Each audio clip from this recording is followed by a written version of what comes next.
Summer வந்தாச்சு. What's your plan for this holiday? எங்க கிட்ட விட்டுருங்க, நாங்க பாத்துக்கிறோம். VGT Holidays. GT Holidays, South India's #1 travel brand. உங்கள் பகுதியில் நடக்கும் அனைத்து நிகழ்வுகளையும் ஆதன் நியூஸ் செயலியில் செய்திகளாக பதிவிட்டு சிட்டிசன் ஜேர்னலிஸ்டாக மாறுங்கள். அரசியல் நிகழ்வுகள், சுவாரஸ்ய தகவல்கள், கோரிக்கை, திருவிழா, விவசாயம் உள்ளிட்ட பல்வேறு நிகழ்வுகளையும் போட்டோ மற்றும் வீடியோவுடன் செய்திகளாக பதிவிடலாம். இது குறித்த மேலும் தகவலுக்கு ஸ்கிரீனில் தெரியும் இந்த எண்ணில் தொடர்பு கொள்ளவும். 6 மணி நேரம் காக்க வச்சாரு சார், இது சாதனை இல்லையா? அண்ணாமலையை மாத்திட்டாரு, சாதனை இல்லையாங்கிறீங்களே, இதை போய் கொங்கு மண்டலத்தில் சொல்லுவீங்களா? கூட்டணி எப்படி ஜெல்லாகும்? அண்ணாமலையை நான் தான் நீக்கினேன்னு சொல்லி பாருங்களேன். உங்களுக்கு துணிச்சல் இருந்தா பதுங்க வேண்டிய விவகாரம் அது. ஏதோ பெருமையா பேசிட்டு இருக்கிறாங்க, கொஞ்சம் கூட புத்தி இல்லாம. அண்ணாமலையை நீக்கியது எடப்பாடியுடைய ஆளுமைத்தனத்துக்கும் சாணக்கியத்தனத்துக்கும் கிடைச்ச வெற்றி இல்லையான்னு கேட்கிறான், புத்தி இல்லாம இருக்கு. ஒரு வகையில கையை முறுக்கியிருக்காங்க, பொலிட்டிக்கலா ஆர்ம் ட்விஸ்ட் பண்ணிருக்காங்க. என்ன நடந்ததுன்னு எடப்பாடி தான் சொல்லாட்டி மாதேஸ்வரன் சொல்லணும். நீங்க என்னோட கொஞ்சம் அதிகம் தெரிஞ்சவர் இல்ல சார், எடப்பாடியை பத்தி நான் சொல்றேன், ஓப்பனா தான் சொல்றேன். அப்ப நீங்க சொன்னா நான் தெரிஞ்சுக்குவேன். ஏதோ நடந்திருக்கு, ஆதாரம் இல்லாம நான் பேசக்கூடாது. நான் நடந்த விதத்தை கண்ணால பார்த்ததை வச்சு, தரவுகளை வச்சு மட்டும்தான் நான் விமர்சிக்க முடியும். ஏதோ நிர்பந்தம் இருக்கு. 6 மணி நேரம் என்ன நடந்தது? நீங்க சொன்ன அதே 6 மணி தான். நீங்க ஆளுமைன்னு சொல்றத நான் இன்னொரு பார்வையில பாக்குறேன். என்ன நடந்து நீங்க ஒத்துக்கலன்னு எதை சொன்னீங்க? கடைசியா அவங்க எதை ஒத்துக்க வச்சாங்க சொல்லுங்க. டிடிவி ஓபிஎஸ் பத்தி கேள்வியே வரல நேற்று, அதை விட்டுடுங்க. அதை கூட நீங்க சாணக்கியத்தனம் சொல்ல ஒதுக்கி வச்சிட்டாருன்னு, அதுக்கு இன்னும் கதையை இனிமேல் தான் தொடங்க போகுது. மிகப்பெரிய பொலிட்டிக்கல் மெசேஜ் இருக்கு மாதேஷ். அதுல அதிமுகவை பிஜேபி எந்த இடத்துல வச்சிருக்குங்கிறது, எந்த நேரத்துல அதை அறிவிக்கிறாங்க, எந்த நேரத்துல சாப்பிட்டாங்கிறதா விஷயம் இருக்கு. சும்மா ஈஸியா எடுத்துக்காதீங்க. அது அதிமுக தொண்ட சந்தோஷமா இல்லாம எப்படி ஜெல்லாவா அவன்? தினகரனுக்கோ ஓபிஎஸ்க்கோ என்டிஏவில் இடமில்லைன்னு சொன்னார் நேற்று. இல்ல அதுல எதுவும் முன்னேற்றம் இருப்பது போல தெரியல. இப்போ அவங்க நான் கேட்கறதுக்கு மட்டும் நீங்க உங்களுடைய வியாக்கியானம் எல்லாம் அப்புறம் நான் கேட்கறதுக்கு அமித்ஷா அப்படி அறிவிச்சாரான்னு கேட்க இல்ல சொல்லல. இல்ல அதனால என்ன நடக்குன்னு பொறுத்து இருந்து பார்ப்போம்.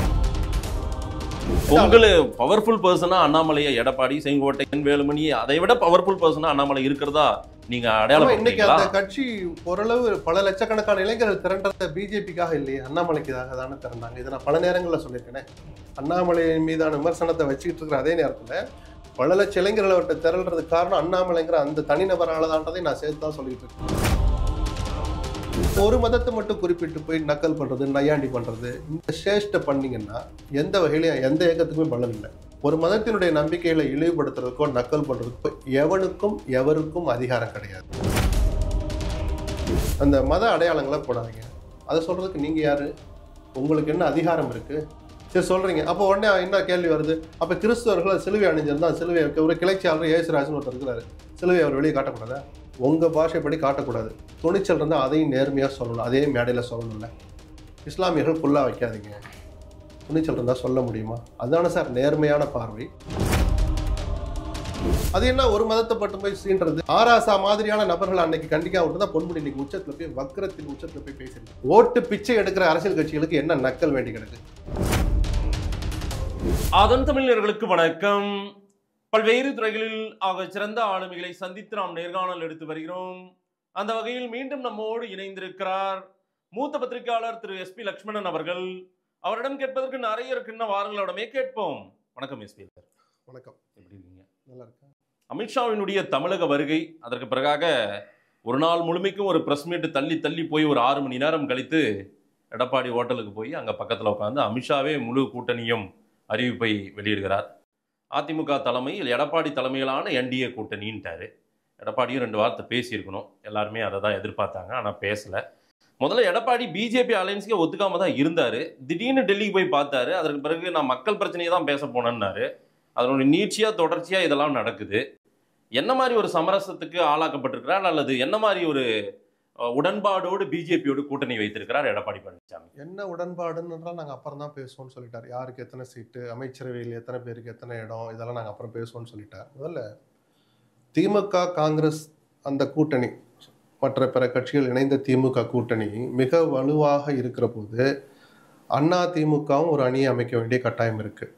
அப்போ நேச்சுரல் அலை, வார்த்தை பயன்படுத்துறது நேச்சுரல் அலை. நாம காங்கிரஸ் திமுக உடையாத வரைக்கும் அது நேச்சுரல் அலை தான். தம்பிதுரையை வச்சு காங்கிரஸ் கூட்டணிக்கு என்னவெல்லாம் முயற்சிச்சார் கடந்த 3-4 மாதங்களாக எடப்பாடிங்கிறது அரசியல் அறிஞ்சவங்களுக்கு எல்லாருக்கும் தெரியும். ஏன்னா அவருடைய சாய்ஸ் முதல்ல காங்கிரஸாக தான் இருந்தது. திமுக கூட்டணி விட்டு காங்கிரஸ் வந்துட்டா அதிமுக, எடப்பாடியினுடைய சாய்ஸ் காங்கிரஸ் தான். அதுக்கான வேலைகள்லாம் எவ்வளவோ நடந்தது, அது கை கூடலை. அப்போ இயல்பான கூட்டணியா இதுதான் இருக்க முடியும். வேற யாருமே பெருசா இல்லை. ஏன்னா மத்தியில் ஆட்சியில் இருக்கிற கட்சி, ஓரளவு வாக்கு வங்கியை நிரூபித்த கட்சி. 18%லாம் தூக்கி தூர போடுங்க, அதெல்லாம் நிஜமான கணக்கு கிடையாது. அது ஒரு 6-7 கட்சிகள் சேர்ந்து வாங்கிய நாடாளுமன்ற தேர்தலில் வாங்கிய வாக்குகள். அந்த ஈக்குவேஷன் வேற, அந்த களம் வேற, சொல்லப்பட்ட காரணங்கள் வேற. சரியா? யார் பிரதமர்னு தேர்ந்தெடுக்கிற போது மோடியா வெர்சஸ் யாருன்னு சொல்ல முடியாத தேர்தலில் 18% அவங்க வாங்கினாங்க. ஆனாலும் பிஜேபி வளர்ந்துகிட்டு இருக்கு. அதுக்குன்னு ஒரு பெர்சன்டேஜ் இருக்குங்கிறது யாரும் குறைஞ்சபட்சம் 5% வாக்குகளை வச்சிருக்கிற கட்சி தான் பிஜேபி. அந்த கட்சியோட அதிமுக கூட்டணி அமைப்பது இயல்பான ஒன்று, யாருமே அதை குற்றம் சொல்ல மாட்டாங்க. ஆனால் அது அமைச்ச விதம் இருக்குல்ல, ஒரு தலைவர் அதிமுக போன்ற ஒரு பெரிய இயக்கத்தின் தலைமை பொறுப்பில் இருக்கிற, பொதுச்செயலாளர் பொறுப்பில் இருக்கிற ஒருவர் கையாளுகிற விதம் இது வல்ல. இதை நான் ஏற்கனவே சொன்னேன், இப்போயும் சொல்கிறேன். அவர் சொதப்பிக்கிட்டே வர்றார். அன்னைக்கு டெல்லி போனார், எதுக்காக வந்திருக்கேன்னு சொல்லியிருக்கலாம். அப்புறம் கூட்டணியான்னு கேட்ட போதும் மறுத்தார். அமித்ஷாவை சந்திக்க போறீங்களான்னு கேட்ட போதும் மறுத்தார். சந்திச்சுட்டு வந்த பிறகு தமிழ்நாட்டு நலனுக்காக சொன்னார், கூட்டணியை பற்றி நான் பேசலைன்னு வெளிப்படையாக அறிவிச்சார். யாரோ ஒரு கவுன்சிலர் அல்ல, அதிமுகவின் தலைமை பொறுப்பில் இருக்கிற எடப்பாடி அறிவிக்கிறார், கூட்டணியை பற்றி நான் பேசலை. மெகா கூட்டணி மகா கூட்டணி ஒரு பெரிய கூட்டணி அமைக்கிறேன்னு 1.5 வருஷமாலாம் பேசினார் எடப்பாடி. அன்னைக்கே அவரால் முடியாமல் போயிடுச்சு, நிறைய நடக்காமையும் போயிடுச்சு. அதனால ரொம்ப அமுக்கமா சில செயல்பாடுகளை நடத்துறாரு. இல்ல அமுக்கமா ஒட்டுமொத்தமா திரைமறைவு நடக்குது. டெல்லிக்கே போயிருக்க கூடாது. இப்போ திரைமறைவிலே நடந்திருந்து இங்க அமித்ஷா வர்றப்போ தன் வீட்டுக்கு வரவழைச்சு பேச்சுவார்த்தை நடத்தி அறிவிச்சிருக்கணும். டெல்லிக்கு போறார், ஏன் போறாருன்னு கசியுது, மறுக்கிறார். மறுத்ததுல தான் அவர் ஆளுமை தன்மையில இருந்து கீழே வர்றாரு. தலைவருக்குரிய பண்பு அது அல்ல. சரி, வந்துட்டாச்சு. நீங்க வெளியே வந்து ஒரு ட்விட்டு போடுறார், இல்லை அது எதுக்காக போட்டார்னு எனக்கு தெரியலங்கிறார். அதுவும் மறைமுகமாக தான் போட்டார். 26 என்டிஏ ஆட்சி ஊழல் அதுக்கப்புறம் ஒழிப்போன்னு போட்டார். அது அதிமுக பற்றி மென்ஷன் பண்ணல, அதனால அதை விட்டுறலாம். அடுத்த 2 நாளில் ஒரு தனியார் தொலைக்காட்சி நிகழ்ச்சியில் மேடை ஏறி பேசினாரா? அதிமுகவோட அலைன்ஸ் பேசிட்டு இருக்கோம். யாரு கூட பேசிட்டு இருக்காரு? அமைதியா இருக்கலாமா எடப்பாடி? அப்போ உங்க கட்சியை கையில எடுத்து விளையாடுறாங்க. ஆளுமை மிக்க எடப்பாடி அதை வேடிக்கை பார்த்தார். மியாவுன்னு கூட ஒரு சவுண்ட் வரல. யாருக்கிட்ட பேசுனீங்க? எடப்பாடி கேட்டாரா? ஒரு ட்விட் போட்டாரா? ஓடோடி வந்து வீடியோ போட்ட ஆர்பி உதயகுமார் அந்த கேள்வி கேட்டாரா? உங்ககிட்ட நான் ஏற்கனவே இந்த கேள்வி கேட்டேன். அதன் தொடர்ச்சியா சரி வந்துட்டாரு, கூட்டணி பேச்சுவார்த்தையெல்லாம் நடக்கல. ஏர்போர்ட்ல வந்து எடப்பாடி என்ன சொன்னார்? டெல்லியிலேருந்து வந்த உடனே கூட்டணியை பற்றி இப்போ பேச வேண்டிய அவசியம் என்ன கேட்டாரா? நியாயமான கேள்வி. புத்தியுள்ள, அரசியல் புரிந்த, அரசியல் முதிர்ச்சியுள்ள எந்த கட்சியும் தலைவனும் 1 வருஷம் முன்னாடி கூட்டணியை அறிவிக்கவே மாட்டாங்க. நீங்க சொன்ன மாதிரி கமுக்கமாகவே வச்சிருப்பாங்க. திரைமுறையில் நடக்கும். எப்போ அறிவிக்கணும்னா 4 மாதம் 3 மாதம் முன்னாடி. அப்போதான் அந்த கூட்டணியால் ப்ளஸ் இருந்தாலும் அதை என்கரேஜ் பண்ண முடியும், நெகட்டிவ் இருந்தாலும் அதை பற்றி விவாதிக்கிறதுக்கு நேரம் கொடுக்காம தேர்தல் மூடுக்கு நவுத்திட்டு போக முடியும் தொண்டர்களையும் மக்களையும். இந்த நேரம் தவறானது. நான் கூட்டணி வச்சது தப்புன்னு சொல்லலை. அறிவிச்ச நேரமும் விதமும் தவறு தவறு தவறு. எது விதம் தவறுன்னு சொல்றேன்னா, நேரத்தை பற்றி நான் சொல்லிட்டேன். 1 வருஷம் முன்னாடி யாருமே சொல்ல மாட்டாங்க. ஏன்னா இந்த 1 வருஷம் என்ன அரசியல் பண்ணுவீங்க? இல்ல, அங்கதான் நிக்குது அரசியல். என்ன அங்கதான் நிக்குது என்ன அரசியல்? பாஜகவோடு யார் கூட்டணி வைத்தாலும் தமிழ்நாட்டில் அவங்களுக்கு சேதாரம்ன்ற ஒரு கட்டமைப்பு இருப்பதாக சொல்றாங்க. ஒரு உருவாக்கம், ஒரு நரேட்டிவ் செட் பண்ணிட்டாங்க. இதை உடைக்கிறதுக்காக இதை முன்கூட்டியே அறிவித்து விட்டு இதற்கான செயல்பாடுகளில் இறங்க போவதா சொல்றாங்க. ஸ்ட்ராட்டஜி இருக்கு. இது பிஜேபி நேற்று என்னவெல்லாம் விரும்பிச்சோ அதையெல்லாம் பண்ணிக்கிட்டாங்க. ஏன்னா எதுக்காக சார் இந்த இவ்வளவு தாமதமா பிரஸ் மீட்னு அமித்ஷாவை கேட்கறாங்க. அதுக்கு அமித்ஷா சொன்ன பதில் என்ன? இது பிஜேபி விரும்பினதெல்லாம் செஞ்சுக்கிட்டீங்களா? அவங்கதான் நிர்பந்தம். எடப்பாடி விரும்பினதெல்லாம் செஞ்சுக்கிட்டாருன்னு சொல்ல முடியாது. என்ன விரும்பினாருன்னு சொல்லுங்க. 6 மணி நேரம் தள்ளி போட என்ன காரணம்? அது சாதனையா? அது சாதனையா? பதில் சொல்லுங்க சார். ஒவ்வொன்றும் NDA alliance press meet conference எல்லாம் போடுறாங்க. சரி, உடனே மாத்திரம் 5 முறை அங்க டிஜிட்டல் எடப்பாடிக்கு கிடைத்த அப்படி பெருமையா? சொல்லுங்க சார். எதுக்காக மாத்திரம் விளக்கத்தை சொல்லுங்க. நான் என் விளக்கத்தை சொல்றேன். என்ன நடந்துச்சு பேச்சு? உங்ககிட்ட பேச்சுவார்த்தை நடத்தியது யார்? அதிமுக போன்ற பெரிய கட்சி தமிழ்நாட்டில் தலைமை தாங்குகிற அதிமுக. யார் சொன்னது? இதை அமித்ஷாவே சொல்லி, அமித்ஷாவால் சொல்லப்பட்ட தலைமை தாங்குகிற அதிமுக பேச்சுவார்த்தை நடத்துற லட்சணம் இதானா? சொல்லுங்க சார். போன்லயா? எடப்பாடி வீடு எங்க இருக்கு? Greenways road. அதே மயிலாப்பூருக்கு அவர் வந்தார்ல மதியம் துக்ளக் ஆசிரியர் வீட்டுக்கு. அங்கே வந்துட்டு அவர் வீட்டுக்கு போயிட்டு பேச்சு நடந்தது மாதிரி நடிச்சுட்டு ஆல்ரெடி டெல்லியில பேசி முடிச்சாச்சு. அது எல்லாருக்கும் தெரியும். ஒரு பாவனை, ஒரு நாடகம். எடப்பாடியை சந்திச்சு அவர் வீட்டில் கூட்டணியோட இறுதி வடிவம், கூட்டணி ஆட்சியெல்லாம் நேற்று முடிவு பண்ணியிருக்காங்களே ஓவர் ஃபோனு, அதையெல்லாம் அவர் வீட்டில் வச்சு பேசுறதா காமிச்சு அதன் பிறகு ஹோட்டலில் போய் அறிவிச்சிருந்தாதான் அதிமுகவுக்கு மரியாதை. அது சொல்ல புரியுதுங்களா? நீங்க அதிமுகவின் மரியாதைக்காக சொல்றீங்க. இல்ல, அதுதான் விஷயம். அதிமுக தொண்டனை ஒழுங்கா வச்சிருந்தாதான் ஜெல் ஆகும். நீங்க சொல்ல 1 வருஷம் முன்னாடியே ரெடி ஆகி அப்படியே கொண்டு போறோம். எப்படி ரெடி ஆவாம? நேற்று அதிமுக தொண்டர்கள் யாராவது எழுச்சியோட சந்தோஷம், ஒரு கூட்டணி உருவானா அப்படி எழுச்சி வரணும் சார். துக்க வீடு மாதிரி இருக்கு அதிமுக. ஏன் வருது? அவனுக்கு உற்சாகம் வரல, என்னமோ பண்ணிட்டானுங்க நம்ம தலைவரை. இப்படிதான் பேசுறான், இப்படிதான் பேசுவான். எதுக்குமே இறங்கி வர மாட்டேன்றாரு எடப்பாடி பழனிசாமி. இப்படி இருந்தா இது எதுக்குன்னு கேட்டிருந்தாரு திரு எஸ்பி லட்சுமணன். எதுக்கு? ஆமா, எப்படி இறங்கியே வரமாட்டாருன்னு நிறைஞ்ச ஒரு விஷயத்துக்கு வந்திருக்காரு சார். ஒரு நிமிஷம் இருங்க, நான் மொட்டையா அப்படி பிளைண்டா கேட்கலையே, எதுக்குமே இறங்குற மாதிரி நான் கேட்கறேன். நான் அந்த கட்சியில உறுப்பினரா, ஒரு பார்வையாளர், ஒரு மூத்த பத்திரிகையாளர், உங்க அனுபவத்துல, உங்க எக்ஸ்பீரியன்ஸ் வேற. அதிமுக ஒற்றுமை பத்தி பேசுற போது மட்டும்தான் அந்த வார்த்தையை பயன்படுத்தி இருப்பேன். யாரு காலையாவது உழுந்து பிஜேபியோட கூட்டணி சேருங்கிறதுக்கு நான் யாரு சார் சொல்றதுக்கு? அது அதிமுக உரிமை, எடப்பாடியோட உரிமை, அதிகாரம் சார். நீங்க கொண்டாந்து என் வாயில திணிக்கிறீங்க. பிஜேபி ஏடிஎம்கே அலைன்ஸ் பெரிய வெற்றியை 24 பெற்றிருக்க முடியும் நீங்க சொன்னீங்க. நாடாளுமன்ற தேர்தல், அந்த தேர்தலை அப்பயும் தப்பு பண்ணார், இப்பயும் நேரத்துல தவறு பண்ணார். யார் கூட கூட்டணி வைக்க முடியும் இப்போ சொல்லுங்க? இப்ப யார் கூட அவருக்கு வாய்ப்பு இருக்கு? எப்ப வைக்கணும் சொல்லுங்க. தேர்தல் காலத்துல இப்போ ஒரு வருஷம் முன்னாடி அறிவிக்க வேண்டிய அவசியம் என்ன இருக்கு? இதைத்தான் அதிமுக இரண்டாம் கட்டத்தில். சரி, என்ன நடந்திருக்கும்? எதுக்காக இவ்வளவு சீக்கிரம்? அதான் ஏதோ ஒரு வகையில கையை முறுக்கியிருக்காங்க, பொலிட்டிக்கலா ஆர்ம் ட்விஸ்ட் பண்ணிருக்காங்க. என்ன நடந்ததுன்னு எடப்பாடி தான் சொல்லாட்டி மாதேஸ்வரன் சொல்லணும். நீங்க என்ன விட கொஞ்சம் அதிகம் தெரிஞ்சவர் இல்ல சார் எடப்பாடியை பத்தி. நான் சொல்றேன், ஓப்பனா தான் சொல்றேன். அப்ப நீங்க சொன்னா நான் தெரிஞ்சுக்குவேன். ஏதோ ஒன்று நடந்திருக்கு, ஆதாரம் இல்லாம நான் பேசக்கூடாது. நான் நடந்த விதத்தை கண்ணால பார்த்ததை வச்சு, தரவுகளை வச்சு மட்டும்தான் நான் விமர்சிக்க முடியும். நடந்த விதம் தவறுன்னு நான் சொல்லுவேன். முதல்ல கூட்டணிக்கு தலைமை தாங்குற கட்சியோட தலைவரை போய் முதல்ல பார்க்கணும் சார். யாரா இருந்தாலும் பார்த்துட்டு தான் சார் கூட்டணி அறிவிக்கணும். சரி, ஒரு மரியாதையின் காரணமா, இன்னைக்கு அவர் வகிக்கிற பதவியின் காரணமா அமித்ஷா அறிவிக்கிறார்.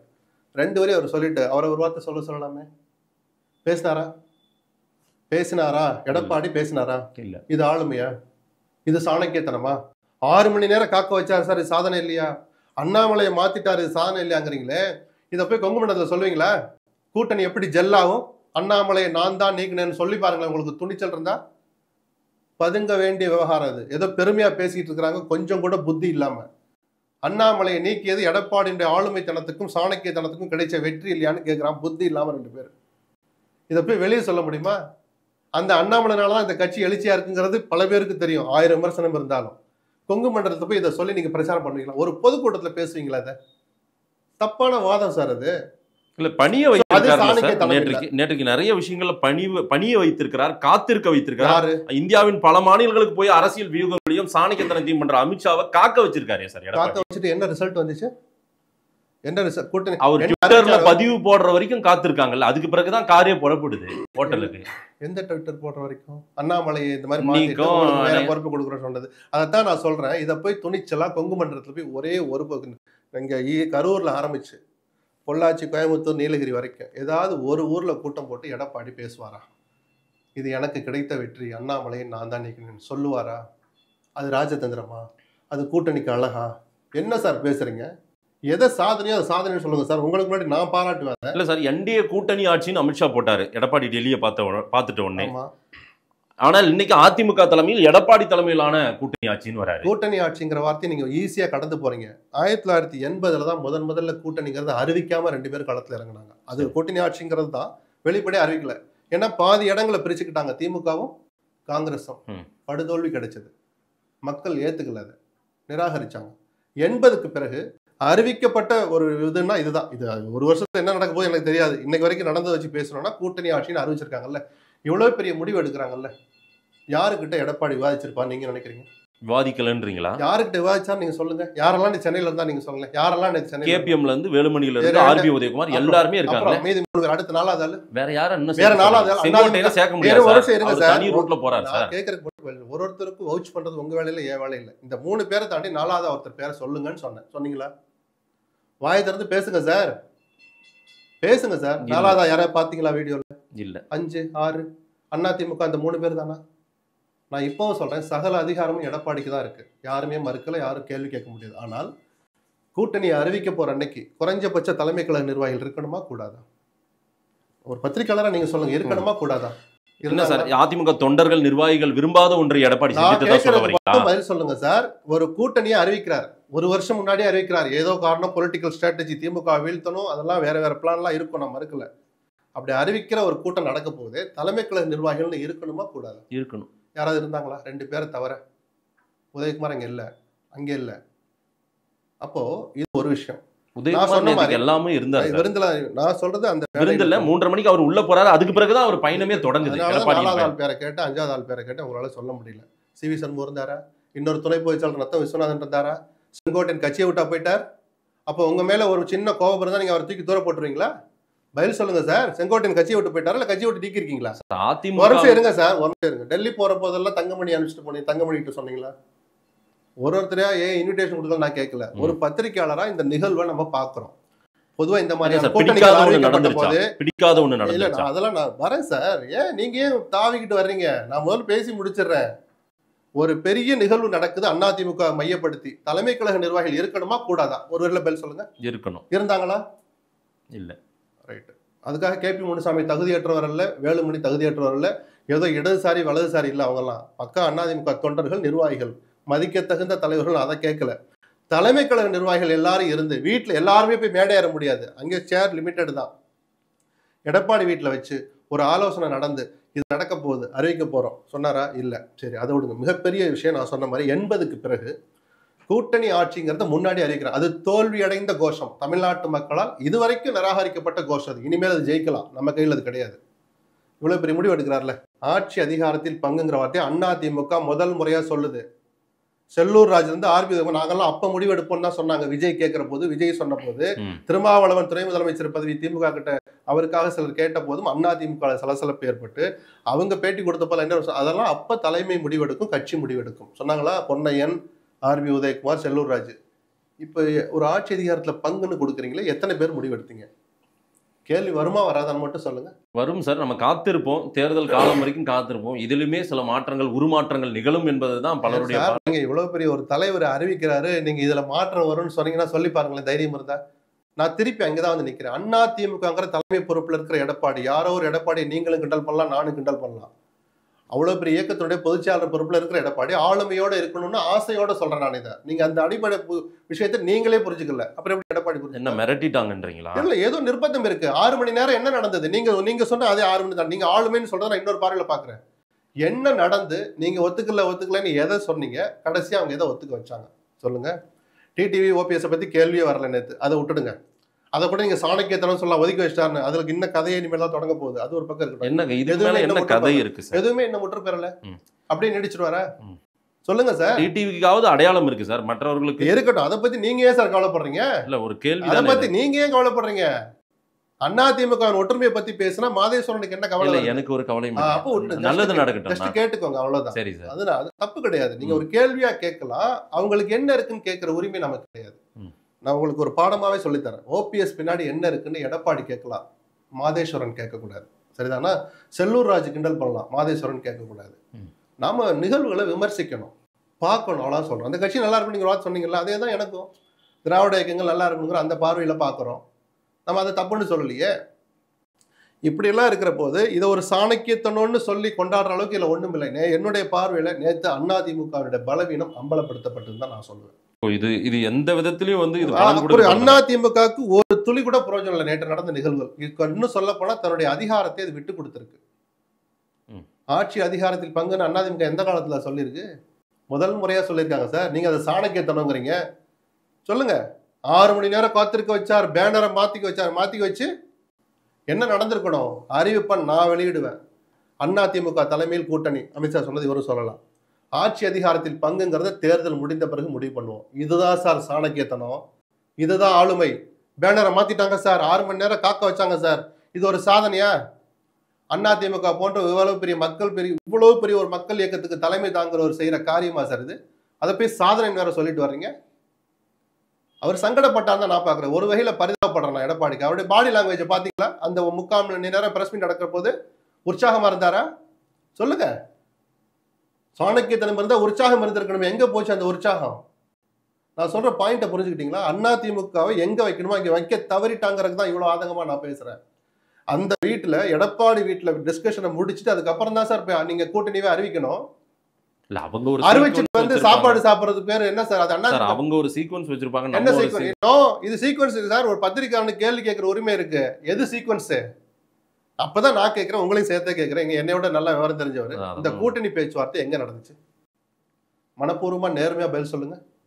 உங்களுக்கு தெரிஞ்சதை சொல்லுங்க. இந்த கூட்டணி பேச்சுவார்த்தை எங்க நடந்துச்சு? உங்களுக்கு எனக்கு நல்லாவே தெரியாது. டெல்லியில தான் நடந்திருக்கும் அப்படின்ட்டு. அப்புறம் என்ன சார் இது? டெல்லியில முடிஞ்சு போன விஷயத்த ஒரு சீல் வைக்க போறீங்க. அங்கே முடிவாகாத விஷயம் எனக்கு அநேகமா என்னவா இருக்கும்? கூட்டணி ஆட்சியில் பங்குங்கிறது முடிவாக இங்க பேசிட்டீங்களே. வீட்டுல வந்து தானே சார் அதை பேசணும். எடப்பாடிக்கு கௌரவம் கொடுக்கறதுக்கு தான் சார் நானும் பேசுறேன். இதை அந்த அர்த்தம் பாடியில் நீங்க சாதாரண நினைக்காதீங்க, ஒரு வேலையில கடந்து போகாதீங்க. என்ன சார் சாப்பிட்டு வந்து போய் அறிவிச்சாருன்னா அறிவிச்சு வந்து சாப்பிட்டாண்டா சார் நீங்க ஒரு வேலையில சொல்றீங்க. மிகப்பெரிய பொலிட்டிக்கல் மெசேஜ் இருக்கு மாதேஷ். அதுல அதிமுகவை பிஜேபி எந்த இடத்துல வச்சிருக்குங்கிறது, எந்த நேரத்தில் அதை அறிவிக்கிறாங்க, எந்த நேரத்தில் சாப்பிட்டாங்கிறதா விஷயம் இருக்கு. சும்மா ஈஸியா எடுத்துக்காதீங்க. அதை அதிமுக தொண்டை சந்தோஷமா இல்லாம எப்படி ஜெல்லாவ பிரிந்தவர்கள் நீக்கப்பட்டவர்கள் இவர்கள் எல்லாம் கூட சரி ஒரு டேர்ம்ஸ்ல எடப்பாடி சேர்த்துக்கிறேன்னு முடிவு பண்ணி வந்திருந்தாலும் இந்த மாதிரி ஒரு நிலை தானே வந்திருக்கும். அப்போ கூட்டணி ஆச்சுன்ற புள்ளியில தான் நின்றுப்பாங்க சார். அதுக்கே நீங்க விட்டு கொடுக்கணும். நீங்க நல்லா இருந்தா யார் சார் உங்களை மிரட்ட முடியும்? அதிமுக இந்த மாதிரி எல்லாம் பிஜேபி கூட்டணி ஆச்சுன்னு சொல்ல முடியாதா?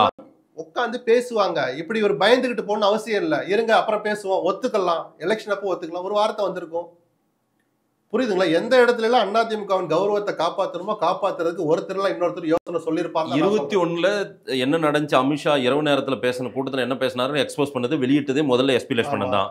80 கொடுங்க 60 கொடுங்கன்னா தாராளமா கொடுக்கலாமேன்னு சொன்னவர் தானே ஓபிஎஸ்ன்னு இந்த செய்தி எல்லாம் பரவி இருக்கு. யாருக்கு? பிஜேபி கேட்கறத கொடுங்க தூக்கி பரவாயில்ல அப்படின்னு தலையாட்டின ஒரு ஓபிஎஸ் செய்தி ஒரு செய்தியும் கிடையாது. அப்புறம் அமித்ஷாவே ஓப்பன் மேடையில குருமூர்த்தியே சொன்ன பேச்சு, எங்களுக்கு 35 கொடுங்க 50 கொடுங்க, அதை தாண்டல, அது நாங்க கொடுத்துக்கிறோம்னாரு. ரெட்டலையில நிக்க வைக்கிறேன்னு சொன்னாரு தினகரன், ஞாபகம் இருக்கா? தினகரன் போட்டியிட மாட்டார்னு ஒரு வாக்குறுதியை கொடுத்தாரு. உங்களுக்கு பயமா இருந்தால், ஆளுமை மிக்க எடப்பாடி கிட்ட சொன்ன வார்த்தை, உங்களுக்கு பயமா இருந்தா தினகரனை நிக்க வேணாம்னு சொல்றேன். தினகரன் ஓப்பன் பொதுக்கூட்டத்திலே சொன்னார் தாம்பரத்துல, நான் சட்டமன்ற தேர்தலில் போட்டியிட மாட்டேன், யாருக்காவது இது தயக்கமா இருந்தா தடையா இருந்தா சொல்லுங்க சார். நீங்க அதுக்காக என்ன வேணும்னு சொல்லிட்டு போகாதீங்க. அப்படி ஆளுமையோடு இருந்து மறுத்தாருல, என்னத்தை சாதிச்சாரு? ஆட்சியை இழந்தார். 66 இடம் ஜெயிச்சாரு சார், அது சாதனையா சார்? இருந்த ஆட்சி இழக்கிறது சாதனையா? திமுக 24ல திருப்பி ஒரு பேச்சு வருது, எல்லாரையும் ஒண்ணு சேருங்கிறாங்க. யாரையும் நான் சேர்க்க மாட்டேன்னாரு. எத்தனை வாங்கினாரு? 40 இடங்கள். எத்தனை ஜெயிச்சாரு? எத்தனை சார்? ஒண்ணு கூட இல்ல. இப்ப எங்க சார் போச்சு உங்க சாணக்கியத்தனம்? சோ 2 முறை அவருக்கு ஒரு வாய்ப்பு கொடுத்தாங்க. காலம் கொடுத்தது பிஜேபி, கொடுத்தது அவராவே எடுத்துக்கிட்டார். எல்லா வாய்ப்பையும் அவர் பயன்படுத்தியும் ஒன்னும் சாதிக்கல. சரி, இப்பயும் ஒரு தவறு நடந்துட வேண்டாம் தான் எல்லாரும் ஆசைப்படுறாங்க. இல்ல பிஜேபியை ஹேண்டில் பண்ற விதத்துல கொஞ்சம் சரிக்கிருப்பதா நீங்க சொல்றீங்க.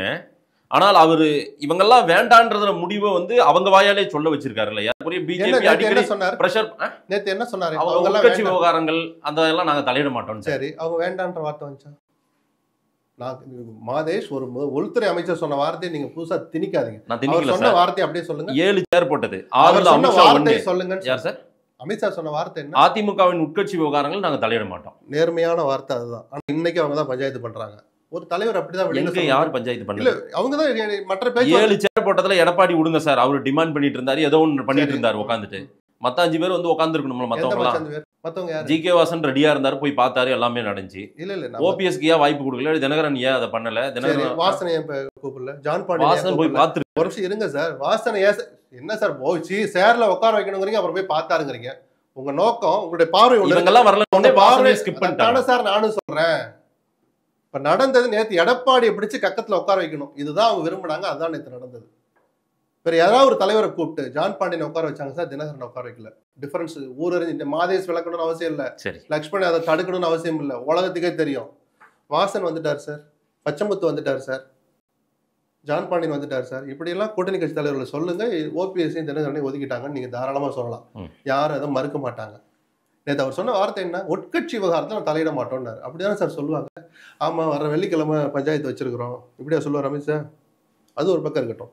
கூட்டணியில் நேற்று அவர் என்ன சொல்லியிருக்கணுங்கிறதே நான் சொல்றேன். அவங்க ஆல்ரெடி என்டிஏல இருக்காங்கன்னு சொல்லியிருக்கணும். அமித்ஷா சொல்லல.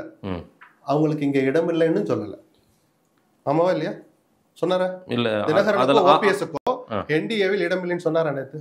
இல்ல அதுல எதுவும் முன்னேற்றம் இருப்பது போல தெரியல. இப்போ அவங்க நான் கேட்கறதுக்கு மட்டும் நீங்க உங்களுடைய வியாக்கியானம் எல்லாம் அப்புறம் நான் கேட்கறதுக்கு அமித்ஷா அப்படி அறிவிச்சாரான்னு கேட்டேன். இல்ல சொல்லல. இல்ல அதனால என்ன நடக்குன்னு பொறுத்து இருந்து பார்ப்போம். இல்ல இன்னைக்கு அண்ணாமலை ஜனம் ஆண்டு விழாவில் பேசும்போது அவர் டிடிவி அவர்களை சர்க்காஸ்டிக்கா ஒரு விஷயம் சொல்றாரு.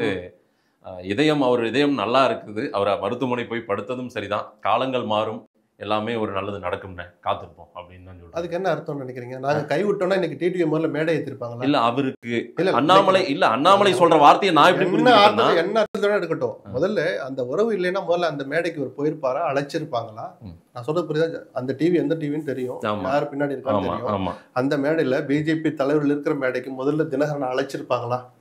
இவரும் போயிருப்பாரா? ஸோ இது நீங்களும் நானும் முடிவு பண்ணுற விஷயம் இல்லை. நம்மளுடைய சுய விருப்பு வெறுப்புக்கு இங்கே இடமே கிடையாது. நடந்ததை என் பார்வையில் பார்க்குற உங்கள் பார்வையில் கேள்வி கேட்குறதோட விட்டுறணும். அதை சரி சார். இன்னும் நடக்கிறது எவ்வளவோ இருக்குது. நான் இப்பவும் சொல்லட்டுமா, இன்னும் 1 வருஷம் இருக்குது. இது அப்படியே போகும்னு நினைக்கிறீங்களா? என்ன வேணாலும் நடக்கும் சார். ஏன்னா புது கட்சிகள் வரும், பேச்சுவார்த்தை நடக்கும்னு நேற்று அமித்ஷா சொல்லியிருக்கிறார். புது கட்சிகள் வரும். பாமக ஆல்ரெடி என்டிஏல தான் இருக்கு. என்டிஏ பேர் சொன்னார் அவரு. ஏன் சார் ராமதாஸ்க்கு இடம் போடல? ஒரு ஆப்ஷன் இருந்துச்சு பாமகவுக்கு. 24 நாடாளுமன்ற தேர்தல் நடக்கிற போது பாமக முன்னாடி 2 ஆப்ஷன் இருந்தது. எடப்பாடி தலைமையிலான அதிமுக பக்கம் போறதுக்கும் ஒரு வாய்ப்பு இருந்தது. பார்லிமெண்ட் தேர்தல் நான் சொல்றேன். என்டிஏல சேர்றதுக்கு ஒரு வாய்ப்பு இருந்தது. ராமதாஸ் எங்க போனார்? அவர் ஏடிஎம்கே தான் பார்த்தார் ஃபர்ஸ்ட். எங்க சார் போனார்னு கேக்குறேன். தைலாபுரத்துக்கு பிஜேபி தலைவர்கள்லாம் போனாங்க. அந்த அணியில எங்க சார் இருந்துச்சு? எடப்பாடி கிட்ட போலாமா என்டிஏ கிட்ட போலாத போது ராமதாஸ் எடுத்த முடிவு, பாமக எடுத்த முடிவு என்ன? என்டிஏ. எடப்பாடி கிட்ட போனாரா? இல்ல. இன்னைக்கு அவர் இருக்கிறது என்டிஏல தான் இருக்கிறாங்க. இஃப்தார்ல பாலு போய் கலந்துக்கிறாரு. ஏன்னா என்டிஏல அவங்க இருக்கிறாங்க. நேற்று அமித்ஷா என்டிஏல பாமக இல்லைன்னு தான் சொன்னாரா? இல்ல, இஃப்தாருக்கு பாலு அனுப்புறாங்க. ஏடிஎம்கே அப்படி ஒரு அழைப்பை பாமக விடுத்திருந்தா ஐயா அன்புமணியே போயிருப்பாரு. நீங்க நடக்க போற யூகத்தை சொல்றீங்க. நான் நடந்த நிகழ்வை பத்தி ஆதாரத்தை கையில வச்சு யூகம் 1000 பண்ணலாம் சார். நீங்க ஏன் சார் பாஞ்சுக்கிட்டு வந்து யூகம் பண்றீங்க? கண்ணால பார்த்ததை நான் சொல்றேன். ஆக மொத்தம் இஃப்தார்ல போய் ஒரு கட்சி கலந்துக்குன்னா அந்த கட்சியை பதிக்கிறாங்க, அணியில இருக்கிறாங்கன்னு அர்த்தம். ஆமாவா இல்லையா? ஆமா சார். அதிமுக இதுல தினகரன் போய் கலந்துக்கிட்டாரா? தினகரன் ஒரு இஃப்தார் நடத்தினாரு. அதுல அதிமுக கலந்து யாரு போய் கலந்துக்கிட்டா? இல்ல. ஏன் கலந்துக்கல? 2 பேருக்கு ஆகாது, கலந்துக்கல சார். அந்த அணின்னு ஒண்ணு இருந்தா அந்த அணியை சேர்ந்தவங்க தான் கலந்துப்பாங்க. இல்ல சார், பிஜேபி அண்ணாமலை நடத்தின இஃப்தார்ல பாமக போய் கலந்துக்கு இன்னைக்கும் என்டிஏல இருக்கு. இல்ல, என்டிஏ அலைன்ஸ் நான் எப்படி பாக்குறேன்னா, பாமக விருப்பப்படுகிறது எதையோ அங்க தலைவர்களே போய் உட்கார்றதா இருந்திருக்கும். விருப்பம் கொஞ்சம் என்ன பண்றது அப்படின்றதுனால பாலு அனுப்புறாங்க கலந்துக்கிறது ஒரு சம்பிரதாயம். அதுல சொல்ல வந்த விஷயம், இன்னைக்கு பாமக என்டிஏல இருக்கு. ஆமா சார். நேற்று அமித்ஷா அதுக்கு சேர் போட்டாரா? எப்ப ராமதாஸ் வருவாரா இல்லாட்டி அன்புமணி ஒரு சேரை போட்டு கூப்பிட்டாங்களா? யாரையுமே கூப்பிடல மாதேஷ். இவங்களை எல்லாம் கூப்பிட்டு காத்திருந்தாங்களா சார்? இவங்க எல்லாருமே வரல. ஏன் வரல?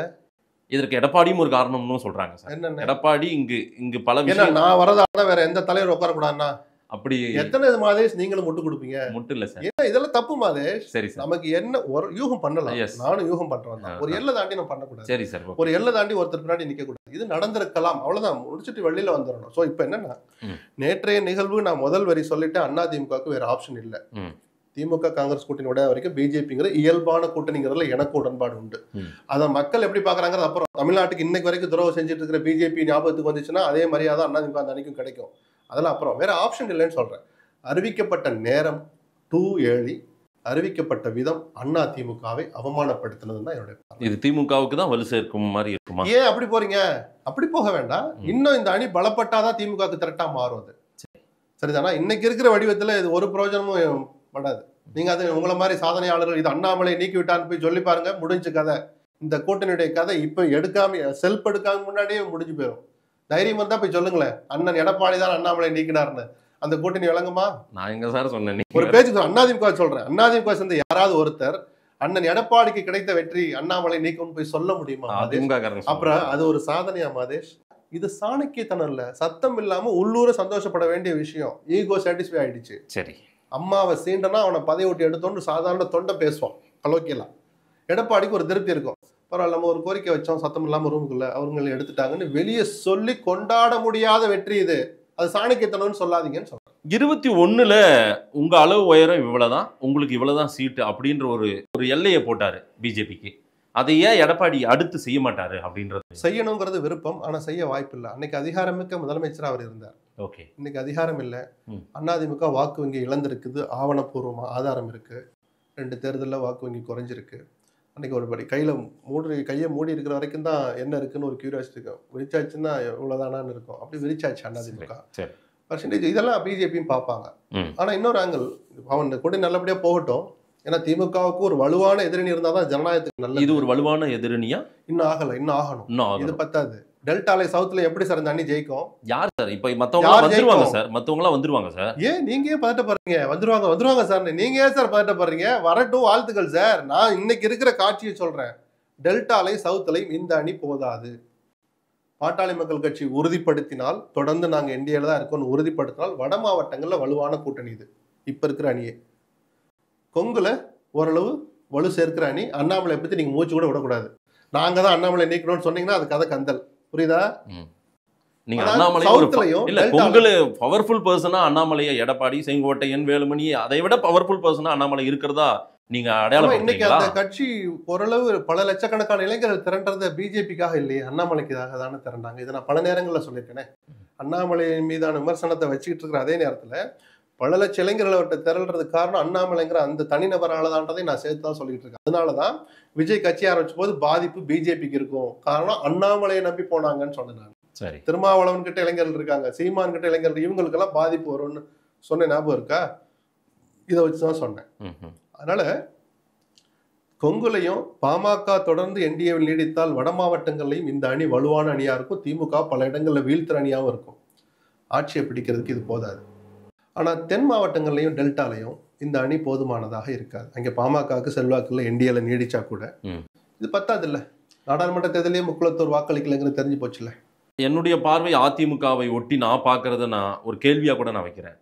எடப்பாடியை பொறுத்தவரை டிடிவிக்கு ஒரு பார்ட்டி இருக்குது, அதை வந்து என்டிஏ பிஜேபி முயற்சி செய்து அவரை வேணா உள்ள கொண்டு வரதுக்கான வாய்ப்புகள் இருக்கு. ஓபிஎஸ் தான் என்ன ஆக போறாரு, ஓபிஎஸ்க்கு என்ன, அதை பத்தி நம்ம கவலைப்பட வேண்டியது. ஓபிஎஸ் தான் ஒரு பார்வை சொல்ல வரேன். பிஜேபி அவரே ஆண்டவனுக்கு தான் பிஜேபியே ஒரு லெவலுக்கு மேல நம்பலாமா வேணாமான்னு ஓபிஎஸ் தான் முடிவு எடுக்கணும். இது டிடிவிக்கும் பொருந்தும். நம்பி ஏமாந்துட்டாரா? இல்ல, அந்த லெவலுக்கு நீங்க போறீங்க. ஆண்டவனுக்கே வெளிச்சம்ன்றாரு. அமித்ஷாவை பாப்பீங்களான்னு கேட்டா விரக்தியில இருக்காரு. இருக்கலாம், அந்த வார்த்தையெல்லாம் கண்டிப்பா இருக்கும்ல.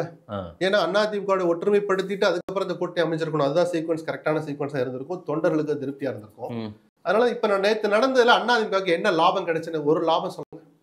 தலைமை அதிமுக சரி, அவங்க தான் முடிவு. பிஜேபி வந்தாலும் தலைமை அதிமுக தான், வரலைனாலும் தலைமை அதிமுக இருக்கிற கட்சியில வச்சுக்கிட்டு. சார் இது மகாராஷ்டிரா, பீகாரோ, ஆட்சி தலைமை திமுக அதிமுக தமிழ்நாடு. சார் சரி, இவ்வளவு பெரிய கட்சிகளை வச்சிட்டு இருக்கிற, வாக்கு வங்கியை நிரூபித்த பல கட்சிகளை வச்சிருக்கிற திமுக இன்னைக்கு வரைக்கும் கூட்டணி ஆட்சின்னு சொல்லியிருக்கா? சொல்லல.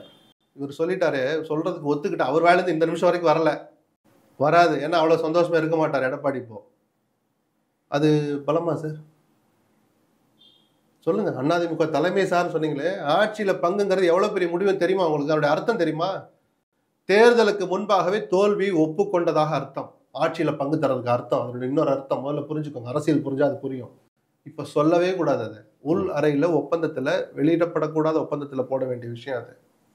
நீங்க வெளியே சொல்லிட்டாலே உங்ககிட்ட சரக்கு இல்லைன்னு அர்த்தம். பலவீனமான கூட்டணிங்கிற தோற்றமும் கூடவே வரும். இதெல்லாம் வெளியே சொல்லக்கூடாது சார். நீங்க இதெல்லாம் தமிழ்நாட்டுக்குன்னு அந்த கலாச்சாரம் வரல. வட மாவட்டங்கள்ல, பாம்பேல, கர்நாடகாவில் கூட கூட்டணி ஆட்சிங்கிறது பழக்கப்பட்ட மாடு. அந்த மாடு இன்னும் இங்க பழகவே இல்லை. 80ல லேசா களத்துல விட்டு பார்த்தாங்க, ஜெயிக்கல, ஏத்துக்கல மக்கள். அதை இனிமேல் காலம் மாறினா அது நம்ம கையில் இல்லை. மக்கள் ஏத்துக்கிட்டா யார் வேணாலும் இந்த கட்சி ஜெயிக்காதுன்னு நான் சொல்றேன். இது 10 தான் நான் சொல்றேன். இன்னும் 1 வருஷம் இருக்கு. இந்த கூட்டணி இன்னும் பலப்படும், பல கட்சிகள் வரலாம், நமக்கு தெரியாது இல்ல. ஆட்சியை கூட பிடிக்கலாம். பிடிச்சு மக்கள் ஏத்துக்கிட்டா நீங்களான்னு தடுக்க முடியுமா? அதை சரி, இது வரைக்குமான வரலாறு கூட்டணி ஆட்சியை மக்கள் ஏத்துக்கலைங்கிறது. அண்ணாமலை மாற்றம், நயினார் அந்த பொசிஷன் எப்படி இருக்க போகுது பிஜேபி?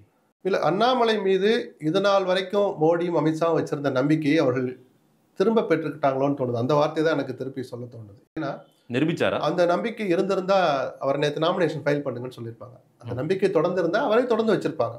அவர் நீக்கணும் முடிவெடுக்க வந்தானே நயினாரை போட சொல்றாங்க. அப்ப ஏதோ ஒரு வகையில் அவர் நம்பிக்கை இழந்திருக்கிறார். என்னன்னு உள்கட்சி விவகாரம் நமக்கு தெரியாது. ஆதாரம்லாம் ஒன்று பேசக்கூடாது. வேற வேற விஷயங்கள்லாம் வதந்திகளாக 1000 வரலாம். ஆதாரம் நம்ம கிட்ட இல்லை. அவர் தொடர வேண்டாம்னு முடிவு எடுத்துட்டாலே அண்ணாமலை இருக்க வேண்டாங்கிற ஒரு முடிவு மைண்ட்ல வரவும் தானே அது அந்த அடுத்தடுத்து வருது. அப்படி சரி, இப்போ ஏதோ நடந்திருக்கு. சரி, இவரை தெரிஞ்சது காரணம் ஒரு கம்யூனல் ஈக்குவேஷன் இருக்கலாம்னு நினைச்சிருக்கலாம். சவுத்துல முக்குளத்தூர் வாக்கு. அப்போ முக்குளத்தூர் வாக்கு இங்க நீங்க ஸ்ட்ராங் பண்றீங்கன்னா மறைமுகமா யாரை சார் பலவீனப்படுத்துறீங்க? சாணக்கியத்தனம் ஆளுமை மிக்க எடப்பாடி கொஞ்ச நேரம் முன்னாடி சொன்னீங்களே, இப்படி ஒரு ஆபத்து கூடவே வந்துகிட்டு இருக்கு. பிஜேபி அரசியல் பண்றாங்க, இவரும் அரசியல் பண்ணணும்னு நம்ம எதிர்பார்க்கிறோம். அவ்வளவு போய் பண்ணுமா? பயந்துதான் ஆகணும் சார். கீழே போய்கிட்டே இருக்காங்க சார். கீழே தொண்டர்கள் போயிட்டு இருக்காங்க, வெளியே தெரியாம போறாங்க. பிஜேபி வளர்ந்துட்டு இருந்தா எப்படி வளருது? ஆந்திரால இருந்து லாரியில வர்றாங்களா, இல்ல கேரளால இருந்து பஸ்ஸை பிடிச்சி வர்றாங்களா? தமிழ்நாட்டு ஆட்கள் தானே சார் போயிட்டு இருக்காங்க. கீழே போய் பாருங்க, திமுகல இருந்து போறாங்க வாக்கு வங்கின்னு இருக்கிறவங்க. அவங்க திமுக கிளர்ச்சியாளர் போயிட்டாருன்னு அந்த அர்த்தம் இல்லை. திமுகவுக்கு வாக்களிக்கிறவர்கள், இதுனா காலங்காலமாக அண்ணா திமுகவுக்கு வாக்களித்தவர்கள் பிஜேபிக்கு போறாங்க. அது இன்னும் கொஞ்சம் அதிகமாகும். அந்த முக்குளத்தூர் சமுதாயத்து மத்தியில மிக நிச்சயமாக ஒரு தாக்கத்தை நயினார் ஏற்படுத்துவார். 10 பேர் போனாலும் அந்த 10 பேர்ல 7 பேர் அதிமுக ஓட்டு போட்டவன். நம்புறீங்களா? அது அதிமுகவுக்கு நல்லதா இல்ல அப்படி வலுவாக்குறதுக்கான ஒரு காரணியா? சொல்லுங்க. இல்ல நான் களத்துக்கே போயிருக்கேன். திருநெல்வேலி. அதனாலதான் எடப்பாடி கவனமா இருக்கணும்னு சொன்னேன். கட்சியை பலப்படுத்தணும், அவ்வளவுதான். பிஜேபி தன் கட்சி வளர்ச்சியில் கவனமா இருக்குல்ல, இந்த மாதிரி எடப்பாடி தன் கட்சி கரையாம பாத்துக்கிறதுல கவனம் செலுத்தணும்ல. தன்னுடைய பதவி தானாக அவரா விருப்பப்பட்டு போனாரா அல்லது பிஜேபி தலைமை சொல்லி அதை ஏற்றுக்கொண்டு விலகினாரா என்னன்றது தெரியல. அண்ணாமலையை பொறுத்தவரையில் அதிமுக அலைன்ஸ்க்காக நம்மளை நீக்கிட்டாங்கன்ற ஒரு வருத்தமோ ஒரு கோபமோ ஒரு வன்மமோ ஏதேனும் அவருக்கு இருக்கதா செய்யும். உள்ள இருக்கலாம், அவரும் வெளியில காட்ட முடியாது, காட்ட மாட்டார். ஓகே. இந்த அதிமுக சில பேர் சொல்ற மாதிரி எல்லாம் அவர் கொஞ்சம் சுருடான ஆளு, வெளியே சொல்லிக்க மாட்டார். சரி, நாங்க தான் காரணம், அண்ணன் எடப்பாடி கிடைச்ச வெற்றின்றாங்களே, நல்ல வேலை பேஸ்புக்ல போஸ்டிங் எல்லாம் போட்டுக்கிட்டு இருக்காங்க சில பேர். யாரும் அங்கீகரிக்கப்படாத இருக்கட்டும் சார், அந்த கருத்து பரவுச்சுன்னா என்ன ஆகும் அது சொல்றேன். சோ அண்ணாமலை அதை வெளியில சொல்லிக்க மாட்டார், வருத்தம் இருக்கும், வெளியே சொல்லிக்க மாட்டார். அந்த உறவு இன்னும் சரியாகல. இல்ல ஓபிஎஸ் டிடிவி சசிகலா என்ன பண்ண போறாங்க சார்? இல்ல அது பொறுத்திருந்து தான் பார்க்கணும். பிஜேபி அவங்களை என்ன பண்ணுது, முழுமையா கைவிடுறாங்களா, என்டிஏவில் உங்களுக்கு இடமில்லை அப்படின்னு அந்த 2 பேருக்கு சொன்னாங்கன்னா அப்புறம் நம்ம அதை பத்தி பேசணும். தினகரன் என்ன பண்ணுவார், ஓபிஎஸ் என்ன பண்ணுவார், இது வரைக்கும் அந்த நிலைமை வரலையே. இன்னமும் அவங்க அலைவுல அந்த என்டிஏ அலைன்ஸ் சொல்றது இன்னைக்கு வரைக்கும் இருக்காங்க. ஓகே. சசிகலாவோட அவளுக்கு அமைப்பே இல்லையா, அதனால சசிகலாவை இதுல சேர்க்க வேண்டாம். அரசியல்ல இருக்கிற என்டிஏல இருந்த ஓபிஎஸும் தினகரனும் இன்னும் அதே அணியில தான் நீடிக்கிறாங்க. தொடர்ந்து வச்சுக்கிறாங்களா, சரி என்ன பண்ண போறாங்கன்னு பார்த்துட்டு தானே சொன்னேன். செங்கோட்டையன் இன்னும் அண்ணாதிமுக இருக்காரு சார். என்ன செங்கோட்டையன் என்ன நினைச்சிட்டு வெளியே விட்டாரா, நீக்கிட்டீங்களா கட்சி? இல்ல இல்ல எனக்கு தெரியாது, நான் கூட பேப்பர் படிக்காம விட்டேனா சார்? அப்படி நான் கேட்கல சார். அண்ணாதிமுக இருக்காரு, அவ்வளவுதான். ஏன்னா ஒன்னா சேர்ந்துட்டீங்கல்ல, எடப்பாடி பிஜேபி சேர்ந்தார்ல, செங்கோட்டையன் எது கூப்பிட்டீங்கன்னு ஒரு வார்த்தை கேட்கட்டுமே. அவர்தான் கேட்கலாம்ல, இப்பதான் தோழமை ஆயிட்டார்ல. சரி, ரொம்ப முக்கியமான இன்னொரு கேள்வி. திமுகவினுடைய மூத்த தலைவர் முக்கிய அமைச்சர் திரு பொன்முடி அவர்களுடைய அந்த பேச்சு, திராவிட இயக்க மேடையில் அவர் பேசின பேச்சு, அதற்கு பிறகாக அவருடைய கட்சி பொறுப்பெல்லாம் நீக்கம், அதுவும் நேரடியாக பொதுச் செயலாளர் பேரில் நீக்கம் அறிவிப்பு வராம ஸ்டாலின் அவர்களே, முதலமைச்சர் அவர்களே, திமுக தலைவரே கொடுத்திருக்காரு. எப்படி பார்க்குறீங்க இந்த பேச்சு? இல்லை, இது இந்து மத நம்பிக்கைகளை சீண்டி பார்க்கறது திமுகவில் காலங்காலமாக இருந்துக்கிட்டு இருந்துச்சு. அப்புறம் காலங்கள் மாற மாற குறைஞ்சிக்கிட்டே வந்தது. எனக்கு தெரிஞ்சு ரொம்ப கான்ட்ரவர்சினா கலைஞர் பயன்படுத்தின அந்த வார்த்தை தான். ராமர் எந்த இன்ஜினியரிங் காலேஜில் இன்ஜினியரிங் படித்தார் அப்படின்னு கேட்டார். ராமர் சேது பாலத்தை பற்றி பேசுகிற போது அதை சமாளிக்கிற ஆற்றல் அவருக்கு இருந்தது. அந்த காலகட்டம் அது வரைக்கும் அவருக்கு கை கொடுத்துச்சு. இப்போ எல்லாம் கலைஞர் அந்த வார்த்தையை சொல்லியிருந்தால் சமாளிக்கவே முடியாது, கலைஞராகவே இருந்தாலும். ஏன்னா சட்டங்கள் கடுமையாயிடுச்சு, விழிப்புணர்வு அதிகமாகிடுச்சு, படித்தவெல்லாம் திருப்பி தெய்வ நம்பிக்கை பக்கம் போக ஆரம்பிச்சிட்டான். காலம் மாறுது அப்படியே. அப்படிப்பட்ட சூழல்ல நீங்க ஒரு மதத்தை மட்டும் குறிப்பிட்டு போய் நக்கல் பண்றது, நையாண்டி பண்றது, இந்த சேஷ்டை பண்ணீங்கன்னா எந்த வகையிலையும் எந்த இயக்கத்துக்குமே பலன் இல்லை. ஒரு மதத்தினுடைய நம்பிக்கைகளை இழிவுபடுத்துறதுக்கோ நக்கல் பண்றதுக்கோ எவனுக்கும் எவருக்கும் அதிகாரம் கிடையாது. சட்டமும் கடுமையாயிடுச்சு, நீதிமன்றங்கள் ஒரு பார்வை பார்க்குது, புரியுதுங்களா? அப்படி இருக்கிற போது சரி இதெல்லாம் இருக்கட்டும். முதல்ல நம்ம ஒரு பேச்சு பேசினா தலைவர் நம்மளை என்ன பண்ணுவான்னு ஒரு பயம் இருக்கணும்ல. அந்த பயம் திமுக சுத்தமா இல்லை. எனக்கு சீனியர்கள்ட்ட அந்த பயம் சுத்தமா, எனக்கு தூக்கம் வரல, எனக்கு காலையில எந்திரிச்சா அப்படின்னு சொல்லும் போதே சிரிச்சுக்கிட்டு தான் ஒரு சந்தோஷமா அன்னைக்கே ஒரு வேற ஒரு இல்ல அதுக்காக நாக்க துருத்திக்கிட்டு இப்படி சொல்லணும்னு அவசியம் இல்லை. நீங்க வார்த்தை எப்படி வேணாலும் வரட்டும், செயல்ல காட்டியிருக்கணும். அவர் நேத்து எடுத்த சாட்டைய ஆராசா பேசுற அன்னைக்கே சொல்லிட்டு இருக்கணும். ஒரு 10 நாள் முன்னாடி ஒரு அறிக்கை என்ன சொன்னாரு, கட்சி நிர்வாகி திமுகவில் பொறுப்புல இருக்கிற நிர்வாகிகள், குறைஞ்சபட்ச நிர்வாகிகள், திமுக உறுப்பினர், தீவிர உறுப்பினர்கள், அர்த்தம் புரிஞ்சுக்கிட்டேன், அந்த மத அடையாளங்களை போடாதீங்க. அதை சொல்றதுக்கு நீங்க யாரு, உங்களுக்கு என்ன அதிகாரம் இருக்கு? சரி சொல்றீங்க. அப்போ உடனே என்ன கேள்வி வருது, அப்ப கிறிஸ்தவர்கள் சிலுவை அணிஞ்சிருந்தா சிலுவை ஒரு கிளைச்சியாளர் ஏசுராஜன் ஒருத்தர் இருக்கிறாரு, சிலுவை அவர் வெளியே காட்டக்கூடாதா? உங்க பாஷைப்படி காட்டக்கூடாது. துணிச்சல் இருந்தால் அதையும் நேர்மையா சொல்லணும், அதே மேடையில சொல்லணும்ல. இஸ்லாமியர்கள் குல்லா வைக்காதீங்க, துணிச்சல் இருந்தால் சொல்ல முடியுமா? அதுதானே சார் நேர்மையான பார்வை. அது என்ன இந்து மதத்தை பற்றி மட்டும் உங்களுக்கு அவ்வளோ நக்கல் இது என்ன திட்டமிட்டே நடக்குதுன்ற? எது வேணாலும் நடக்குது. எதுவா இருந்தாலும் டங் ஸ்லிப் அதுவா இருந்தாலும் சரி, எழுதிட்டு வந்திருந்தாலும் சரி, ஒரு சதி திட்டத்தை தீட்டிட்டு வந்தாலும் சரி, எதுவா இருந்தாலும் தலைவர் கூப்பிட்டு அன்னைக்கே கண்டிச்சார். அறிக்கை போனப்ப ஆசா பதவியை விட்டு எடுக்கிற அளவுக்கு அது ஒன்றும் கடுமை இல்லை, இப்படி எல்லாம் பேசாதீங்க அப்படின்னு கூப்பிட்டு ஒரு அறிக்கை, மற்றவங்களுக்கும் அது பாடமா இருந்திருக்கும். அது மாதிரி சிலைகளை பத்தி, தெய்வங்களுடைய பிறப்புகளை பத்தி எல்லாம் ஆசா ஒரு வருஷம் 2 வருஷம் முன்னாடி துடுக்கா பேசிட்டு இருந்தவர் தான். இப்பதான் கொஞ்சம் குறைஞ்சிருக்கு. எதுக்கு இதெல்லாம்? நீங்க செஞ்ச சாதனையை பேசி ஓட்டு கேளுங்க சார். உங்க பார்வையில இந்த 4 ஆண்டு கால ஆட்சி எத்தனையோ சாதனை பண்ணிருக்கு, அது சொல்லுங்க, ஓட்டு கேளுங்க. அது என்ன ஒரு மதத்தை மட்டும் போய் சீன்றது? ஆராசா மாதிரியான நபர்கள் அன்னைக்கு கண்டிக்கா விட்டுதான் பொன்முடி இன்னைக்கு உச்சத்துல போய் வக்ரத்தின் உச்சத்துல போய் பேசியிருக்கிறாரு. நேற்று நடந்தது நியாயமான விஷயம், ஒரு தலைவர் செய்ய வேண்டிய வேலை. நேற்று தொடக்கமா நான் அதை நினைக்கிறேன். இனிமேல் நிம்மதி அத்தவங்கன்னா சாட்டை கையிலே இருக்கணும், ஸ்டாலின் கையில. அப்பதான் அடுத்தவங்களுக்கு ஒரு பயம் வரும். ஓடோடி மன்னிப்பு கேட்கிறாருல தலைவரே அப்படின்னு. அவர் அங்க போட்ட போடல துரைமுருகன் ஓடியாந்தாரா, தெரியாம பேசிவிட்டேன்னு. என்ன அப்படி என்ன சார் உங்களுக்குலாம் நக்கல் நையாண்டி? நீங்களாம் மந்திரியா இருக்கீங்கிறதே மறந்துட்டு பேசுறீங்க. அது என்ன பொறுப்பு தெரியுமா? கான்ஸ்டியூஷன் படி, அரசியலமைப்பு சட்டப்படி ஒரு உயர்ந்த பொறுப்பு சார். அந்த மாண்புமிகுன்னு போறோம்ல மந்திரிக்கு, அதுக்கு என்ன அர்த்தம்னு தெரியுமா உங்களுக்குலாம்? இல்ல தெரிஞ்சு எதுக்காக இவ்வளவு என்ன சொல்றது பிற்காலித்தனம்னு கிராமங்கள்ல சொல்லுவாங்க. ரொம்ப கொச்சையா சொன்னேன். ஒரு குறைஞ்சபட்ச சுய அறிவு இல்லாத பேச்சு. இல்ல ஏன் இந்த அளவுக்கு ஒரு அசட்டுத்தனமான ஒரு யாருக்கு நம்மளை கண்டிக்கிறதுக்கு யார் இருக்கா? இந்த அசால்ட் தான். அப்படியா இருக்கு? இது வந்து அவமானம். திமுக அப்படியா இருக்கா இல்லையாங்கிற அந்த மனப்பான்மை தான் நான் சொன்னேன். உண்மையா இல்லையா நான் சர்டிபிகேட்டா கொடுக்க போறேன். இந்த எண்ணத்தை வளர விடாமல் செய்ய வேண்டிய தலைவருடைய கடமை இல்லையா? அது நேற்று தொடங்கி இருக்கிறார். இதை தொடர்ந்து அப்படி இருந்தாதான் அவர் மரியாதை கௌரவம் காப்பாற்றப்படும், திமுக கட்சியினுடைய மானமும் காப்பாற்றப்படும். சரிதானா? அதனுடைய வலுவை காட்டுறதுக்காக தான் அவர் பேர்லயே அந்த அறிக்கை வந்ததான். திராவிட இயக்க மேடைகள்ல இது தொடர்ச்சியா பேசிட்டு தான் இருக்காங்க எல்லா இடங்கள்லயும். கடந்த காலங்களை ஒப்பிட்டீங்கன்னா இதெல்லாம் ஒரு கிட்டத்தட்ட 99% குறைஞ்சு போச்சு. இப்போ இந்த நீங்களும் நானும் கேள்வி கேட்டு நடந்திருக்கேன் சார்னு சொல்ற அளவுக்கு தான் மேடை. கடந்த காலங்களில் மேடை தோறும் பேசின பேச்சு. காலம் மாறிடுச்சுன்னு சொல்லணேன். அது மக்கள் ரசிச்ச காலம் ஒன்று உண்டு. இப்ப எல்லாம் முகம் சொல்லிக்கிறாங்க. தீக்காவே நிறுத்திட்டாங்க சார். தேர்தல் அரசியலுக்கு வராது தீக்காவே அது போன்ற விமர்சனம்லாம் நிறுத்திட்டாங்க. முதல்ல எல்லாம் பதாகைகள் பிடிச்சிட்டு போவாங்க. இஸ்லாமியர்ல ஒரு விஷயத்தை குறிப்பிட்டு சொல்ல விரும்பல. அது மாதிரி கிறிஸ்டியானிட்டியை ஒரு விஷயத்தை குறிப்பிட்டு நக்கல் பண்ணி பதாகைகள் பிடிச்சிட்டு ஊர்வலம் போன கட்சி தீகா. இன்னைக்கு எங்கேயாவது பாக்குறீங்களா? அப்படி இல்ல. ஏன்? காலம் மாறிடுச்சு. இனிமேல் சொன்னா எடுபடாது. சட்டங்கள் கடுமையாயிடுச்சு. அவங்களுக்கு காலத்துக்கு எப்ப தங்களுக்கு தேர்தல் அரசியல்ல தலையிடாத தீக்காவே தங்களை அடக்கி வாசிக்கிறாங்களே. ஓட்டு பிச்சை எடுக்கிற அரசியல் கட்சிகளுக்கு என்ன நக்கல் வேண்டி கிடக்கு சொல்லுங்க சார். அது குறிப்பிட்ட ஒரு மதத்தை எந்த மதத்தையுமே சொல்றது தப்பு தானே. திமுக பாடம் கத்துக்கணும். அதிமுக பாஜக அலைன்ஸ் திமுகவும் விமர்சிச்சு ஐயா ஸ்டாலின் அறிக்கை கொடுத்திருக்காரு. விஜய் ஒரு பக்கம் அறிக்கை கொடுத்திருக்காரு. விஜயனுடைய பாதையை கொஞ்சம் தெளிவுபடுத்திருக்காரு. நேற்று நடந்த நிகழ்வு விஜயை கொஞ்சம் கண்ணை திறக்க வச்சிருக்கு.